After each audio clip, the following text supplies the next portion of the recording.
बंधु संपर्क फाट कार्तिक स्त्री को बाहेले मुरली विजय 14 वर्ष है कथा होना उभय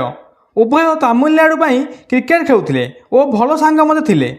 दिनेश कार्तिक स्त्री को प्रेम कर बसिले मुरली विजय एक कथा जापारे दिनेश कार्तिक 2012 मसीहा कथा जो समय कि दिनेश कार्तिक स्त्री निकिता प्रेम में पड़ते मुरली विजय जहाँफल कि परे परे दिनेश कार्तिक निकिता को छाड़पत्र देते मुरली विजय निकिता को विवाह करते। या परे परे दिनेश कार्तिक डिप्रेशन थे एवं किछि दिन तांको समय जाइथिला और परे परे दिनेश कार्तिक दीपिका को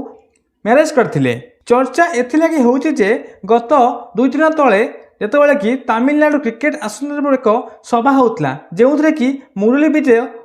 आसीथिले और से भाषण में कही जे दिनेश कार्तिक तांकर जने भल सांग एवं से तांको क्रिकेट को बहुत प्रशंसा करती और से मत तांको बहुत किसी साहाय्य करछंती। एमिति किसी कहला परे एबे साधारण चर्चा सृष्टि होईछि कोन मुरली विजय सबकिछि राग जदि कि भूली दिनेश कार्तिक सहित एबे बंधुता करा कि दिनेश कार्तिक मध्य मुरली विजयंकर एही भाषण सुनला परे खुशी होइजिबे कि तांकर बंधुता पुणी पूर्व भली होइजिबे कि एबे चर्चा सृष्टि होईछि। हाँ दर्शक बंधु जे कि 2012 मसीह दिनेश कार्तिक स्त्री को प्रेम में पड़ते मुरली विजय एवं परे परे तांको विवाह करथिले मुरली विजय।